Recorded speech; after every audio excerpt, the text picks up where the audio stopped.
Êtes-vous prêt pour une promenade ludique et interactive?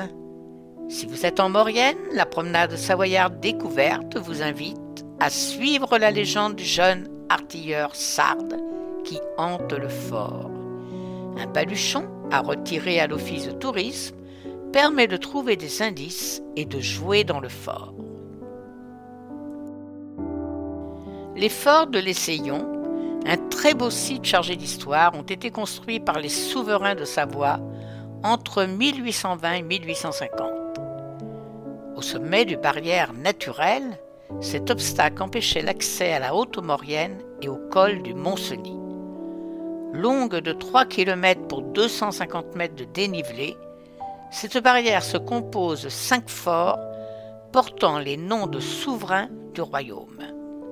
La redoute Marie-Thérèse, le fort Victor-Emmanuel, le fort Charles-Félix, le fort Marie-Christine et le fort Charles-Albert inachevé.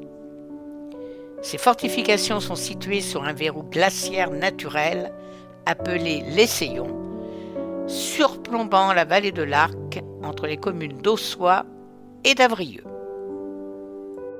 Tous ces forts, orientés vers l'ouest, avaient pour objectif de décourager l'ennemi potentiel. Lors des périodes de paix, les forts accueillaient des garnisons et servaient essentiellement de prisons militaires.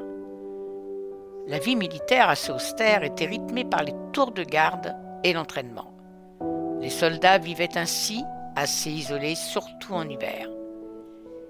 Ils disposaient de quelques fours à pain, mais le ravitaillement en laitage et produits frais se faisait à Aussois. De nombreux dessins et graffitis subsistent et témoignent de la vie de ces garnisons.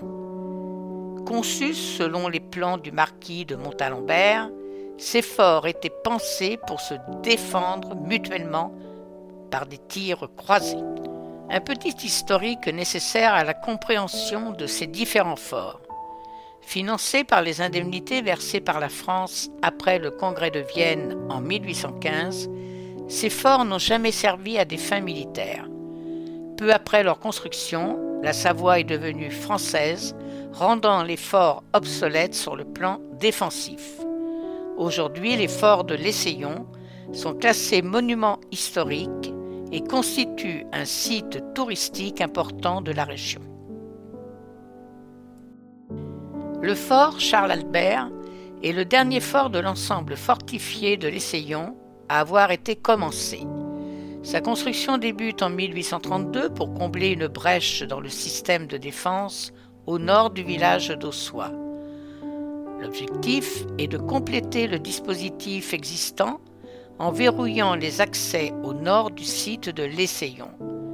Cependant, le fort Charles-Albert est resté inachevé.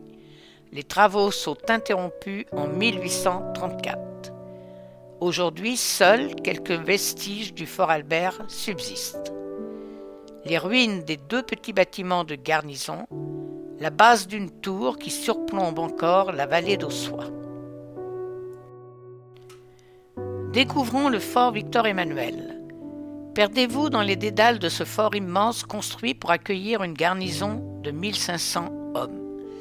Épousant le rocher, la superposition de ces 8 bâtiments en font un site exceptionnel. Le fort Victor-Emmanuel, pièce maîtresse du système, est situé à 1350 mètres d'altitude et comprend 8 bâtiments à double niveau. La libre déambulation au sein du fort permet de découvrir la place d'armes, la chapelle, les fours à pain ou le pénitencier. Dans le plus grand fort de l'Essayon, le fort Victor-Emmanuel, un jeu de piste propose aux enfants et aux familles une visite scénarisée. Les enfants pourront se mettre dans la peau d'un espion français du XIXe siècle pour tenter d'en savoir plus sur ce fort construit par le royaume de Piémont, Sardaigne. Indice après indice, jeu après jeu, ils pourront découvrir les mystères de l'Essayon. Au cœur de la Maurienne, un ensemble fortifié de plusieurs forts du XIXe siècle. Ils sont tous en visite libre, excepté le fort Marie-Christine qui fait chambre d'hôte. Il existe un sentier de découverte qui permet de visiter tous les forts, ainsi qu'un vieux cimetière sarde. Le fort La Redoute Marie-Thérèse abrite un centre d'interprétation du patrimoine fortifié, un musée qui permet de tout savoir sur l'origine des forts, leur construction, leur usage. Des jeux de piste et des escape games sont aussi proposés par La Redoute. Vous pouvez aussi vous restaurer à la gamelle du soldat. Vous pourrez faire à proximité les forts la Via Ferrata, Acrobranche et Tyrolienne. Côté Redoute Marie-Thérèse, accès par la route départementale 1006 côté station de la Norma, vous pourrez profiter d'un grand parcours Acrobranche, le parc du Diable. Entre la Redoute Marie-Thérèse et le fort Victor-Emmanuel, la rivière Arc a creusé une profonde gorge.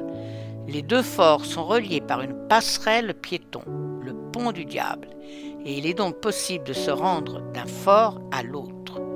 Cette gorge a aussi permis l'installation des magnifiques Via Ferrata du Diable.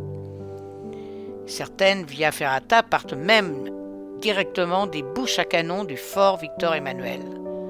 En hiver, accès à pied ou en raquette depuis Ossois. La route étant fermée depuis ce village. Attention, romantisme, le charme des ruines et la beauté du site vous inspireront forcément. Les ruines de ce fort romantique Charles-Félix, détruit par Napoléon III au moment du rattachement de la Savoie à la France en 1860, vous invitent à la méditation. Le fort s'admire depuis l'extérieur, l'instabilité du monument rendant la visite dangereuse. Un grand déclin de ces géants après l'unification de la Savoie à la France en 1860, les forts perdent de leur utilité. Ils seront occupés pendant la Seconde Guerre mondiale par des tirailleurs marocains, comme en témoignent les enseignes de leurs bataillons dessinés sur les murs. Le fort Marie-Christine est situé dans une station-village de l'Harmonie à 1500 mètres d'altitude à Ossois. Aujourd'hui, la forteresse défensive abrite un restaurant et un gîte d'étape. Dominant la vallée de l'Arc, le fort Marie-Christine est le point culminant des fortifications. 1860 arrive et ce fut l'annexation de la Savoie à la France. Autre fait marquant, le percement du tunnel ferroviaire du Fréjus, mis en service en 1871. À ne pas manquer si vous passez en Maurienne, une belle aventure à vivre, appréhension, frayeur pour certains dans un environnement de haute montagne, air pur assuré, un paysage grandiose autour de ces 5 forts, et n'oubliez pas la passerelle. Certains regardent en bas, d'autres évitent. Une chose est certaine, vous ne serez pas déçus de votre randonnée. Bonne rando et prudence.